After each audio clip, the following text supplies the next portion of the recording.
Welcome to Connecticut Newsmakers with Tom Monahan, your weekly look at the people, issues, and events shaping our state. Starts now on NBC 30 News, Connecticut's news leader. Hi, everybody, and thanks so much for joining us on today's edition of Connecticut Newsmakers. It's been said that the aerospace industry, particularly the supply chain, remaining very vital and, in fact, is very busy these days. That's in an article written by Alan Samuel, who is Executive Director of ACM Incorporated. And we want to talk a little bit about that and the industry and what lies ahead, what's down the road, with Paul Murphy, who is President of ACM, which is the Aerospace Components Manufacturers Incorporated. Paul, thanks so much for coming in. Alan, by the way, is the Executive Director. Thanks for coming in and being with us on our program. Oh, it's my pleasure, Tom. Nice to have you here. What's the... things are going pretty well right now. Is that the point? Well, I mean, we are in a recession. I mean, everyone Sure. knows about that. So some businesses are down a little bit, but our business is cyclical. We go through the cycle, so this is another cycle that we have learned to endure, and we know there's an upturn and it will come back. What are the concerns right now you might have? Not so much short-term, but certainly long-term.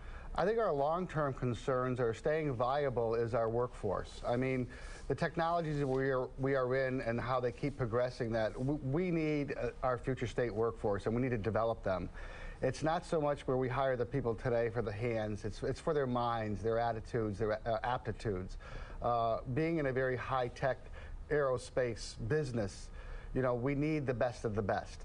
So we've done an awful lot over the years and continue to do so, working with the kids in the schools to get them to come into the industry and then give them the training to bring them up to these levels. I was going to say, where do they come from? Where would they come from? What kind of education are we talking about? Well, basically what we're looking at and where we're targeting these days are the vocational and the high schools. I mean, starting it there. I think eventually down the road, future state, we need to get into the middle schools. The whole perception of manufacturing is something we need to change. We've had many students come into our facilities with their parents, and without hesitation, I can say they're all very surprised at what they see. It's not what they thought. You know, their picture of manufacturing isn't what it is when they leave the facility. So it's getting in there and letting the kids understand that, you know, these aren't just jobs for kids who don't want to go to college. These are actually good careers for them.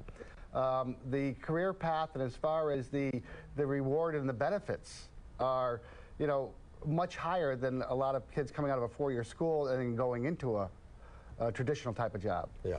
What happens, Paul? What would happen if we did not get this influx of new workers out of the school systems? What kind of a future are we looking at here in the state? I think if you want to take it to a real grave state, and this might be a little bit extreme, but I think it's national defense. I mean, we need these facilities here to support war efforts as much as the civilian aircraft industry.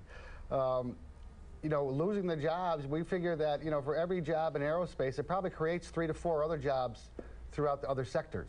So when we lose one in aerospace, we lose 4 globally, nationally.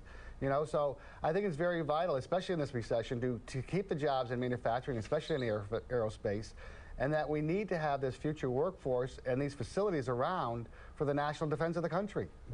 Are we losing some of these jobs overseas? Oh, there's no doubt we are, for different reasons. I mean, some is lost for price. I mean, price is very important these days. I think what they're finding is most of the jobs going overseas are the more what I'd call low-tech jobs, high labor content, and they're getting labor at a very cheap cost. But these aren't the highly technical jobs that we are focused on. So most of the companies in the ACM are of the more high-tech type of work, highly engineered components and products and assemblies. That will stay here. A lot of it is under, you know, control because a lot of it is military, so it will stay here.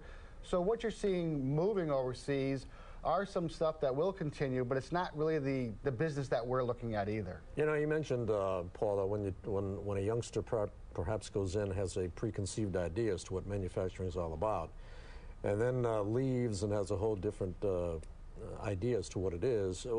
What is the difference here? Well, I think a lot of them picture it as, you know, the old state manufacturing lines where it's like, you know, assembly line processes, redundancies. A lot of grease. A lot of grease, a lot of oil. I know way back in my days, I was in this business and my parents wouldn't let me in the house, you know. It's not that way. Our facilities are spotless. we have learned to control our costs to be competitive and bridge that gap with the overseas competition. And in doing so, we've adapted many lean techniques, and a lot of it is our facilities are spotless. Our equipment is state-of-the-art high-tech. I mean, the kids today with computers and the way their minds think fit into our industry so well, you know, because it's all computer controlled. There's a lot of avenues for them to go in. It's not a stagnant type job. It gives them a quality of life they're looking for. We deal with flexible hours and those types. So I think once it's introduced to them, we can break this perception. We'll see the best and the brightest start entering our industry is what we're looking to do. And, you know, of course, we're so heavily reliant in here, the state of Connecticut with Pratt and Hamilton and Sikorsky and others. It's really vital to be able to produce or have ready workers that could go into some of the jobs in those industries. That's absolutely true. And you look at the Connecticut riverbed here, this was the start of aerospace manufacturing. This is where it all started, and it needs to stay here. Some customers or companies move to stay with their customers. Our customers are here. Yeah, they are branching out worldwide, and we can follow them around, but the base needs to stay here, and it needs to stay intact. That was the WASP engine, wasn't it? That absolutely correct. Yes, that it was. What is there anything the state can do to try to attract people into your field? I think the state has done a good job with it. I mean, we do a lot with the state. We do a lot with the colleges. I think, you know, like anything in balance, you need three strong legs. Industry now has recognized it. We've complained about it for years, and within the last 5-6 years, we've started to really partnership up. We offer scholarships. We offer internships. We actually have externships now because we found that some of the college professors really knew the theory but didn't know the practice. So we have them in the summertime come into our industry and work in our industry to better understand it too, to bring it back to the kids in the college programs. So, you know, all that plays together. Getting to the schools, we have a group of people that go out and talk to the high schools, get with the kids, invite them to our facility. We had a trade show this week, actually, where we had probably in excess of 175 kids come out, where we had 43 you know, Connecticut companies displaying what they do in the aerospace industry. And the questions the kids had were amazing. They are interested. You know, once they understand and they see the diversity, you can feel the excitement in them. And, you know, I know our future is good, and with these kids coming in, I think our future is very bright. Paul, you get, you know, you represent a lot of small and medium-sized companies which have to compete in a global market. Is that difficult? It's extremely difficult. You know, I think a lot of it is, like I say, is getting the workforce totally involved. We need to control cost. You know, the paradigm of our industry has changed. It used to be, you know, price was cost plus profit. You know, that's gone away. Pretty much they almost tell you this is the price we want to pay, minus your cost is going to equal your profit. So you got to figure out how to control cost. But getting the highly skilled workforce developed and streamlining our processes, we control those costs to lower them down.